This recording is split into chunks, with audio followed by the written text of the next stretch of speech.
Welcome to episode 81 of the Sports Geek podcast. On this week's podcast, I catch up with Matt Henry from the National Rugby League to talk all things rugby league, origin and the season ahead, kicking off very soon.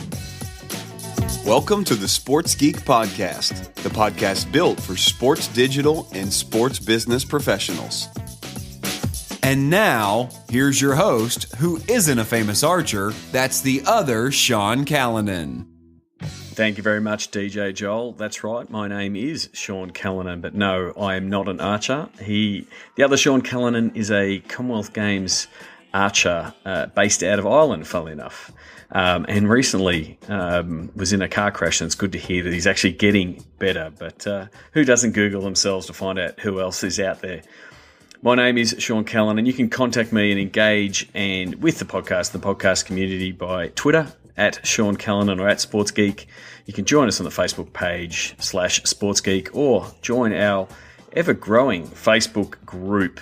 Simply send me an email, sean@sportsgeekhq.com, and I'll add you to that group. And like everybody else, I'm now on Snapchat. So one of my rules is always use the bloody tools. So I can't advise people about Snapchat if I'm not using it. So you can add me, snap me, send me something. Sean Callanan is my Snapchat handle. I actually do think the Snapchat story element does have some good parts to it that are quite valuable for the world of sports.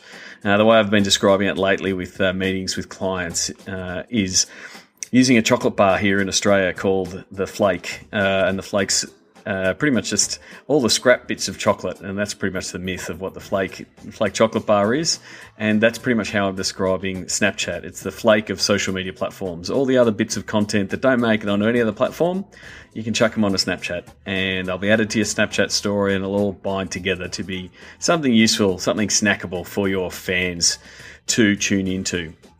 This week, I caught up with Matt Henry from the National Rugby League around some of the things that they've done in the past season, also in the pre-season here at the Auckland Nines using beacons, and also some of the stuff that they're planning for the year ahead for the season that starts later this week.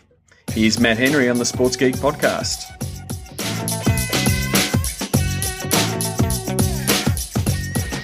Very happy to be up in Sydney, a very wet and windy Sydney today, but I'm here at NRL headquarters, National Rugby League, and I'm here with Matt Henry. Matt, welcome to the Sports Geek podcast. Thanks, Sean. Happy to finally be on here. We've been trying to get this rolling for a little while. So we have. You just got to answer my emails, man. It's fun to be able to finally sit down and have a chat. So first of all, introduce yourself to the Sports Geek podcast audience. What's your role at the NRL? So my current role is Manager of Digital and Social Media at the NRL. I've been here for more than 4 years, I think it is now, which seems like a long time within our team. That's a long time in internet years. It is, yeah. No, I've still got my GeoCities site up and running from when we first started. We'll put a link to that in the show notes, will we? Sounds good. No, I started here as Club Network Manager, which was a weird name for just looking after digital for all the clubs and teams. Then moved on to a digital marketing role, and now just a wider digital and social strategy role within the NRL, working with all of our divisions and our partners as well. And a big part of, I guess, working for the NRL is that you're a couple of the key events that are the NRL and the NRL runs. So you're overseeing the league and what that's happening, but from a marketing point of view, especially in your previous role, if it was a previous role of digital marketing, you really focus on the big events of the NRL. And I've spoken about it previously on the podcast. Origin is one of the biggest sporting events in Australia. And so that's a pretty big focus. Has been a pretty big focus for your role and sort of expanding what you're doing from a social and digital point of view? Yeah, it has. There's a couple of different arms being there's a retail arm and a brand arm across that sort of digital marketing activity, and definitely major events, State of Origin being the biggest one, takes up a lot of that time throughout the year. So last year, State of Origin made up the top 3 most watched TV programs in all of Australia. So we had the same sort of results and ratios across social media engagement as well. So it's definitely a big beast. And for Origin, the last look at the last 2 years, you've done the sort of the mission control style setup. What was happening behind the scenes for Origin games? Yeah, so mission control for us was it was just as much an internal learning as it was an external one. There's discussions to move that to be a public-facing engagement sort of for fans at the game. Basically a room with lots of TVs and insights, lots of people working on social. But in short, we wanted to make sure that we upskilled and in sort of, I guess, increased our resources in line with how much discussions occurring on social through that time. So making sure that we engage with all the fans, and we ended up ranking and rating all tweets and conversation about social that happened with a real focus on influencers. So we had a whole influencer program ranking influencers and proactively approaching them or reacting to influencers already talking about Origin throughout that period. So give us a case of an influencer and something that you might have done to reach them and get them to engage with Origin. Sure. So an example is Dwayne Johnson, The Rock, was on the Gold Coast filming Hercules and sort of talking about NRL and footy in general. He'd done some stuff with Bo Ryan from the Footy Show, and so we made sure that we created custom content for him that he might find funny or engaging for his fan base. And he ends up tweeting an image that we've created of him in Queensland colours, given his location at the time, saying, go Queensland, which he then retweets to, I think, around 7 million of his followers across the globe. So across our top 3 influencers that we engaged proactively, they ended up retweeting that content out to over 11 million of their fans cumulatively. So that's just from 3 influencers, of which we did over 100. So that program really, it made the reach, it increased our reach, and the conversation that we were trying to amplify went global for us. So that was a real win. And it sort of gave you, more credibility in the market and just show, hey, look, we're putting in more effort into this space to say, we know the conversation is happening out there. We're now part of it. As I said, it was just as much an internal thing as it was external, because it was the first time we could show our business internally just how much conversation was occurring around Origin. The stats came back that the discussion was happening in 160 plus countries. So we sort of never been able to formally let our internal executives know that. And it was the first time we'd really invested heavily in social for one single event. Mm-hmm. So yeah, it was definitely beneficial to allow us to see the brevity of conversation happening and how many people we could actually connect with over a 24-hour period. The stats that came back after Game 2 of last year were that 8 million people, unique people, connected with us on Facebook alone. So needless to say, they were excited to invest further. Yeah. Well, and that's the thing. You've got to have these case studies that executives can understand, and sometimes it's simple to say, oh, so you're saying that The Rock retweeted and his 7 million fans, sometimes those stories are just as important as the graphs of here's everything that happened. Sure. Like, I'm getting people all the time saying, how do I explain how this whole campaign went? When sometimes at an executive level, yes, they need the graph of here's how many fans we engaged and this is where all the tweets went, but they also need that story of, oh, yeah, we had The Rock, we had Warney, we had these 3 comedians all join in, and that got the conversation happening in all these other channels as well. It was the first time we split our resource to not just talk to fans or respond to fans, but create custom content for people that we knew could be influential in a new market that weren't just a long shot, but actually had some sort of connection or were actually talking about it themselves. So the Madden brothers is another example. Reggie Bush was over doing live Twitter takeovers for us, so we made sure that we created custom content for him, and several times he retweeted that out to his fan base. So we made sure that we were still looking after our traditional fan base and talking to the individual people who were talking to us, but splitting out that strategy to make sure that we were also proactively reaching out to influencers globally really changed the numbers for us. And there was a whole bunch of activations at the stadiums as well to sort of make sure that all the fans that were there, the rusted on Maroons and Blues fans, knew hey, share this hashtag.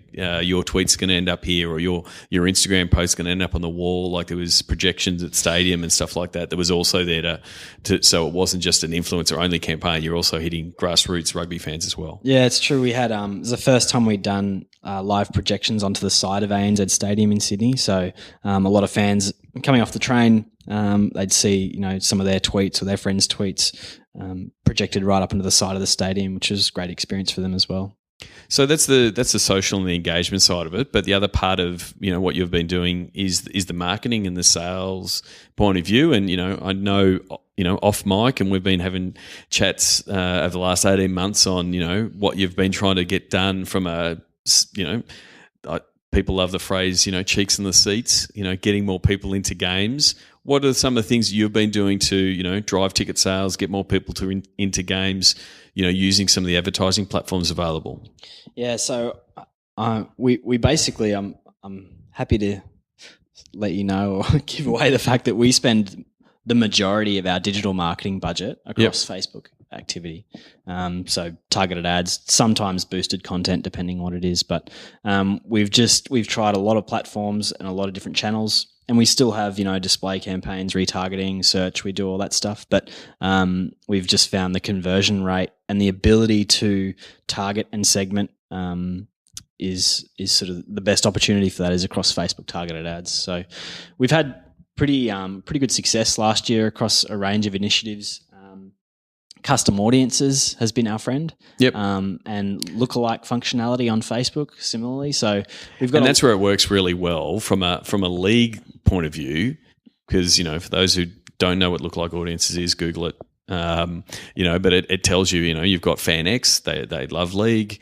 Tell us lookalike audiences, people who look like them, they have similar interests, and you can do it. It's tougher and that's why it also worked really well with the Asian Cup, because we were able to say, oh, they're a football fan. Who are people like those people? It doesn't quite work, in Sydney or Melbourne where there's multiple teams, and you can't say, oh, you're a Rabbitohs fan. Who looks like them? Because Facebook can't say, oh, they look like a Rabbitohs fan, but what you find out, they're a Manly fan or they're a Cronulla fan. So lookalike audiences don't quite work at a team, like a micro level, but at a macro level and a national level, like that lookalike stuff is actually really powerful to be able to say, we know these are fans who are fans of the NRL and are liking our stuff, and then doing the lookalike stuff gives you a whole swag of more fans to either attract to your page, or also do the ticketing side of things. Yeah, it's been really handy because we do have great data on our fans, and so it allows us to just. I think it benefits the user in the end because it allows us to be that much more targeted with our message, and therefore our conversion rate is that much higher across all of our activity. So an example for grand final last year and we had a $8,000 spend, which generated just over $130,000 in revenue, and it's the first time we've been able to sort of bring back those stats to our executive team because we've been able to do pixel tracking all the way through on our Facebook ads. So I'm not sure how much we've talked about pixel tracking. Yeah, like for the people who've listened and caught up with, my chat with Matt Bartolo of the Asian Cup, we did the exact same thing. And, I must, say thanks to you because me being talking to you about, how we're doing it and that kind of stuff, I pretty much told Matt and, I know whether fight is the right word, but the determination you had to put in to get those pixels installed. And, I said it after the Matt one, I said, it's worth the fight. It really, really is worth the fight. We've tried for a really long time to get tracking all the way through to purchase, which is just one of the things that's a bit of a tougher challenge when you don't own your own ticketing platform. Yep. But I can say it was worth the fight because a great example is we had a Manly campaign. And we were using a particular... So it's Manly as a team. It wasn't it was a campaign. Very Manly campaign. So Manly is the Manly Sea Eagles who are in the NRL, so I won't cut you off there. Yeah, no, sorry. Manly Sea Eagles, so they live on the northern beaches of Sydney, and we had a campaign specific to the Sea Eagles team to try and get fans to go to games. And we had a particular ad that was targeting families that if we weren't pixel tracking all the way through to purchase, we would have optimized against that ad. It was costing us, 2 or 3 times more than any other generic ad. what we found out in pixel tracking was that it was actually generating 6 times more revenue than any other ad. So we were finally able to tell that side of the story and know that we shouldn't be turning that one off because it was our highest performing ad in that bunch. So yeah, I can't. I can't. That's the thing. Like the gold is in when you get the reports back and you match it all up, and then you go, oh wow, that one is causing group bookings, or that one is causing a whole family ticket, and we should be sending out more, because the optimization that Facebook does for you, with the optimized pixel, it will say, oh, it's they treat them all equal. If you can put the value in the pixel and know, but you don't know because eventually the ticket buying happens at the ticketing end.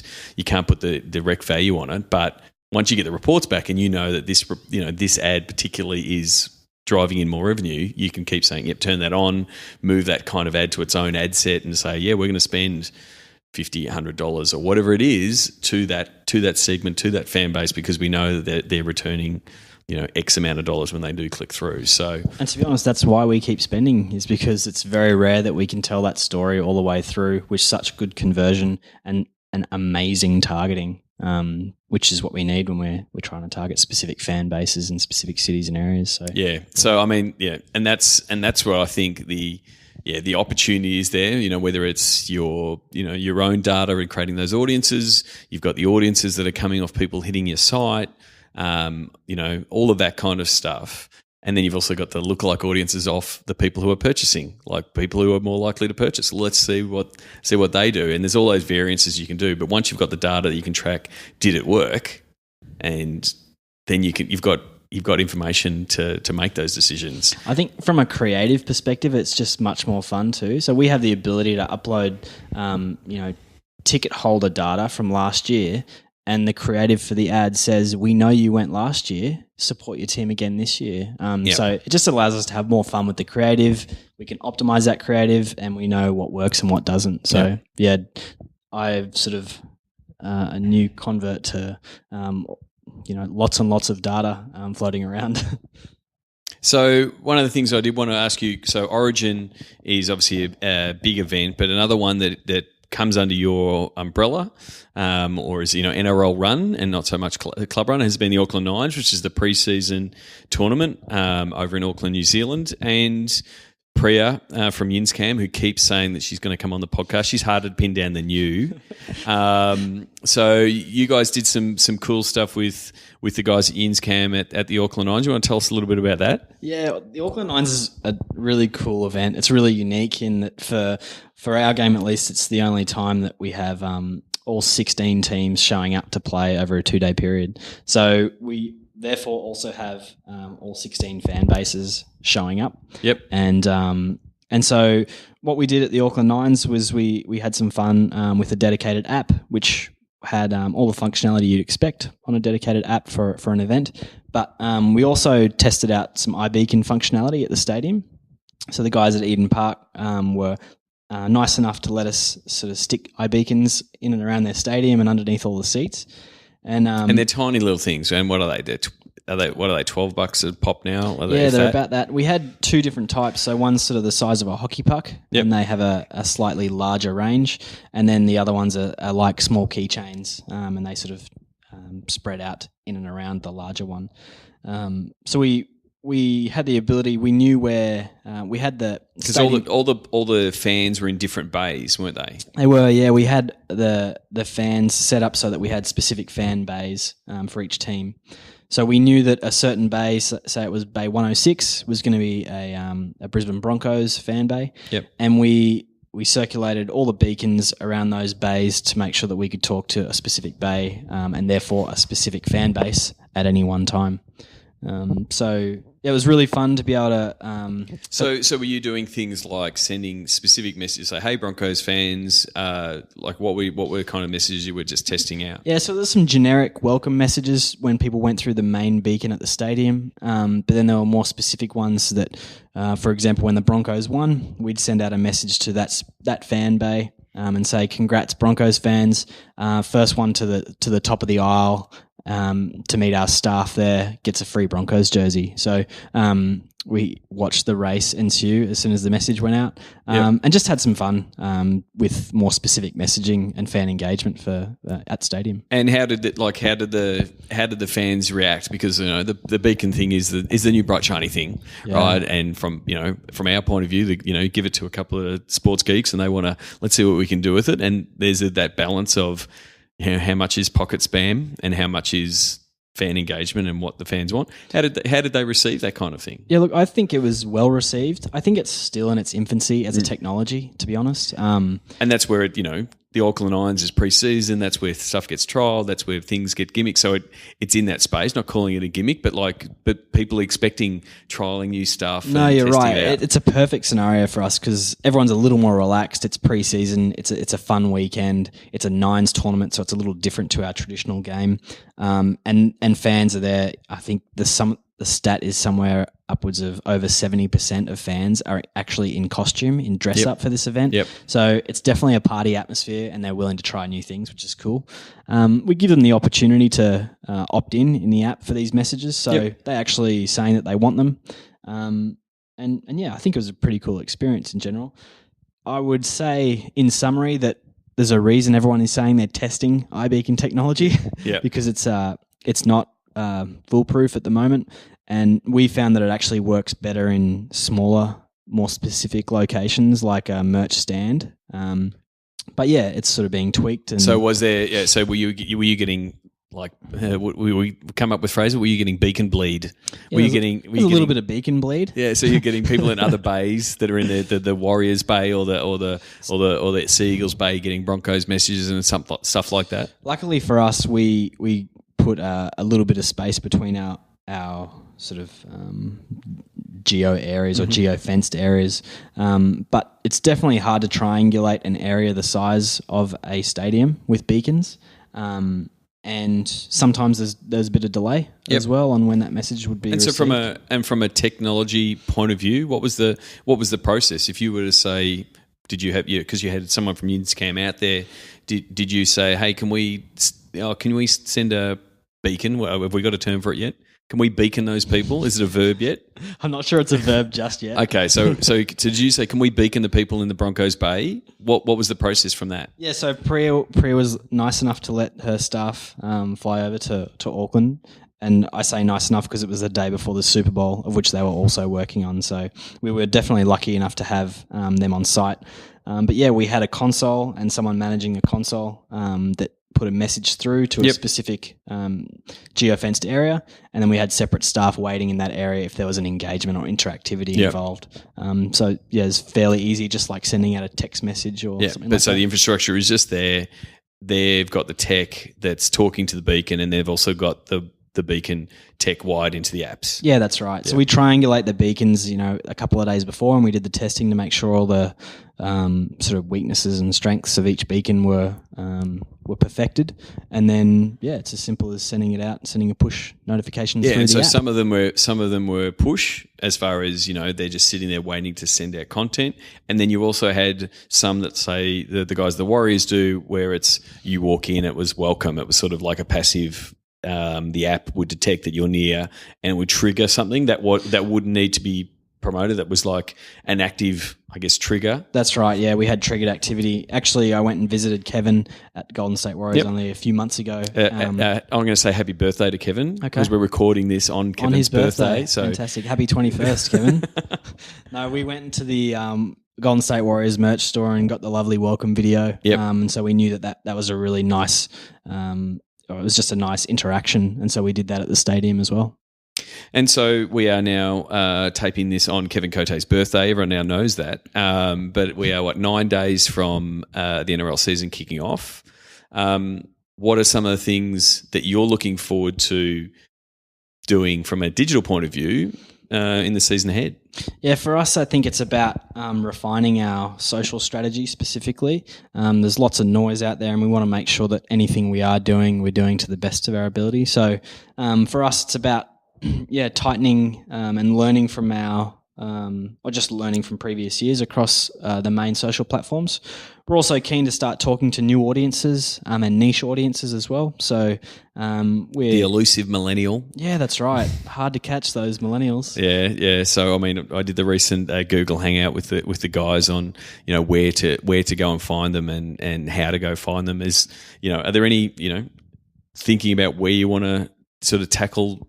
What platforms or what types of content and that kind of thing? You're still formalising that and where your head's at on those kind of things? Yeah, obviously from a league perspective, it's sometimes harder to be, it's harder to be funnier or have that slight edge to our content. So we have to be somewhat official. But we're as with any other team or league, we're monitoring the likes of Snapchat and Tumblr and Pinterest and hoping to sort of start to evolve into those spaces. We just want to make sure that we're doing it in the right way that actually benefits fans, not takes over in those platforms. And it is funny, and I've spoken about Snapchat on this podcast before with guys like Richard at Arsenal. I think the development of the story stuff is giving it more validity, and I think, again, looking at it from a league level, from your point of view, look at what the guys at the NBA did, especially around the All-Star game, because it fits in that live experience, big event, because, Snapchat is great, but from a resourcing point of view, if you're not there, it's going to be pretty boring. And you don't have a team of 18 people that are going to be at all the games that are going to be sharing content, or you can't outsource it. You can't say send in your pictures and we'll whack them on our Snapchat, because it's got to be there and then. Yeah, that's right. And that, I think you hit the nail on the head as far as our major events is really the opportunity there to dabble in those spaces. And we can't ignore how big State of Origin is in Australia. It is simply the biggest sporting event. And so we've got a few tests that we want to roll out through that period, and a couple of sort of more exciting innovations that we're trying to sort of enhance from years gone by as well. So I won't go into too much detail. No, we'll come back to you. Yeah. That'll be we'll do an Origin special. That sounds good. We'll do an Origin special. We'll maybe have it live on Snapchat, and we'll do a first podcast that's done live with the Snapchat video. So thank you very much. Looking forward to the season ahead. Tell us just before, while you're answering your phone, which always happens during the podcast, where can people find you online, and what are the key properties from an NRL point of view that people should be following? Finding me, or finding you, because people want to connect. People want to connect with my guests. I'm now into the second 100, so you didn't make the first 100 guests. So where can they find you on Twitter, LinkedIn, all of those kind of things, and then tell us all the NRL digital properties. So I'm on Twitter predominantly at MattHenry22. You can also link up on LinkedIn. I'm there as well. I'm the guy with the funny face standing on the New York Knicks centre court. That's my current profile image. Yep. As far as NRL goes, the standard platforms, Instagram, Twitter and Facebook, all on at NRL. Terrific. Well, thank you very much, and look forward to the season ahead. Appreciate it. Thanks, Sean. Sign up for the Sports Geek News at sportsgeekhq.com/SGN. Thanks again to Matt Henry for the chat on the podcast, and also, I must say, a big thanks for the back channel and the chats that we've been having recently around Facebook ads. As he said there, they're doing a lot of work and having a lot of wins in the Facebook ads side of things. And as I said on the podcast, in the chat there, big credit to him in some of the success that we had with the Asian Cup, because we implemented some of the similar strategies that I spoke about with Matt Bartolo in episode 79. Another thing, and it was more of an outtake after we turned off the mic, Matt was actually asking me how much time I spend on the podcasting and how much time I spend on the consulting. And he was sort of thinking that I did a lot of work on the podcasting side. I do a lot of podcasts. I push them out every week and try to keep the content going.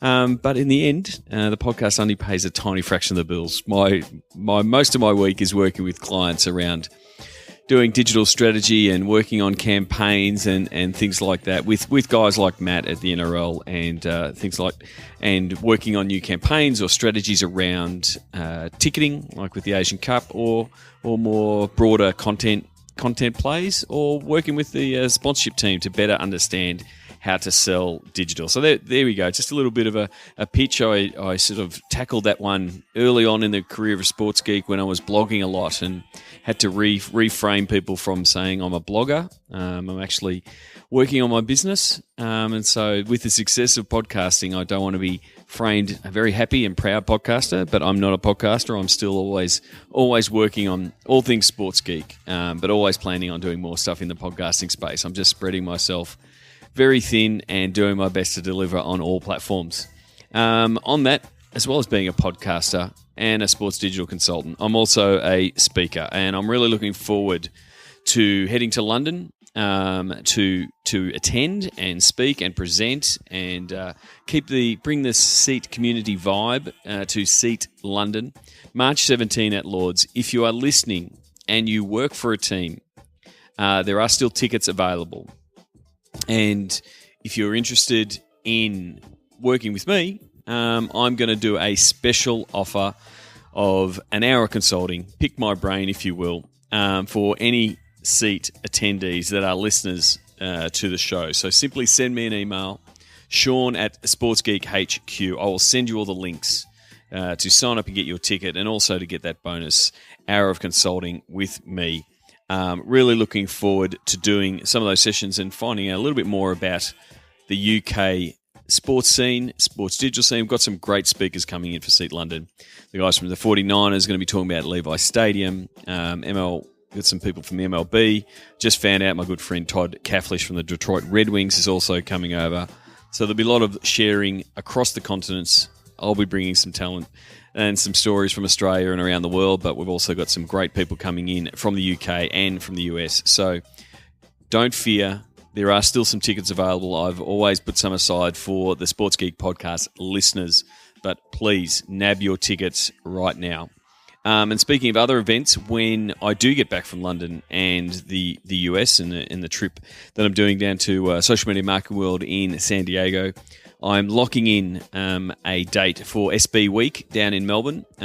Please check with Russell Scabetti's thebusinessofsports.com for a SB Week event in April 13. April 13 is the date we're going to hold it. I'm very happy to announce that it's going to be held at Etihad Stadium. So thank you very much for Sarah Brady for hosting us. We're going to get a bit of a technology tour of the new tech that's being rolled out to Etihad Stadium, and then take in a little bit of networking and do what we normally do at a Sports Business Melbourne event. So simply go to meetup.com and sign up for Sports Business Melbourne, and we'll be releasing the tickets and all the details, but save the date for April 13. And as I said earlier, I will be in San Francisco from the 20th to the 24th of March, catching a few games and a few meetings in preparations for Seat in July. And then also we're going to San Diego for Social Media Marketing World, run by the guys at Social Media Examiner. As I've said previously, it's one of the best social media conferences that I've been to, both from a networking point of view, but also to see and meet and catch up with some of the heavy hitters outside the world of sports, and seeing what they're doing in online business, also big brands, and how they're leveraging social media. And I think that's really important to jump out of sports every once in a while and try to bring some of those best practices back. So hoping to have a few interviews with people in San Diego. And if you are in San Diego, please hit me up. I'm looking forward to catching up with a few people based in San Francisco and San Diego while I'm in the US.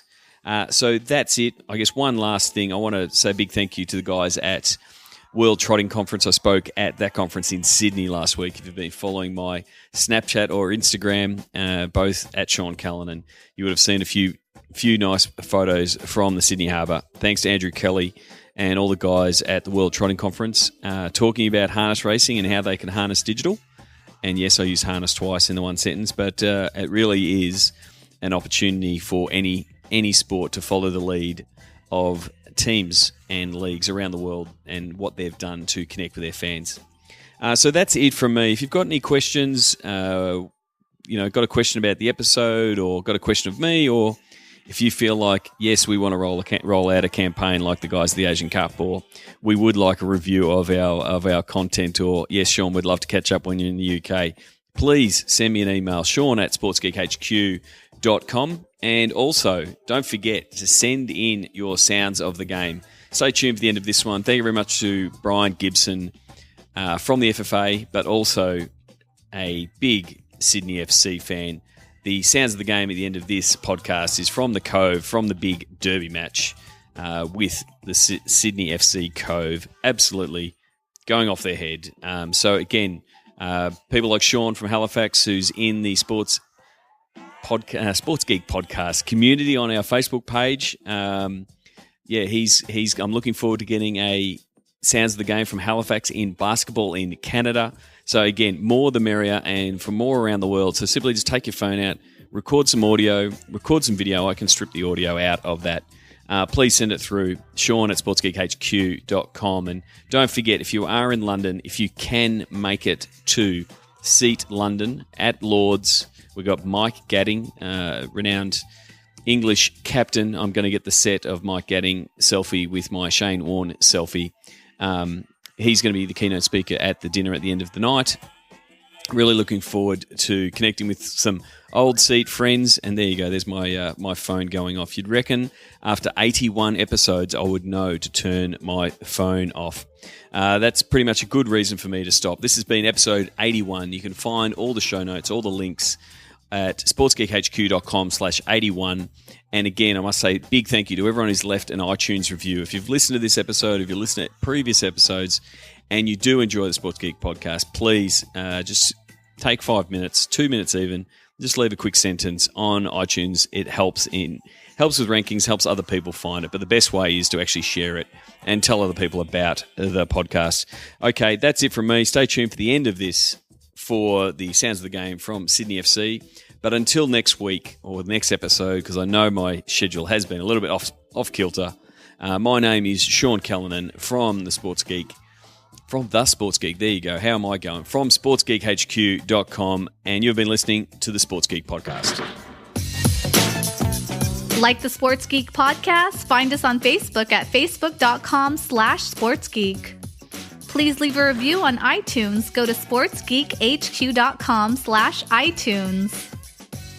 Did you know Sports Geek Podcast has listeners in over 50 countries? Thank you for sharing. Thank you for listening to the Sports Geek Podcast.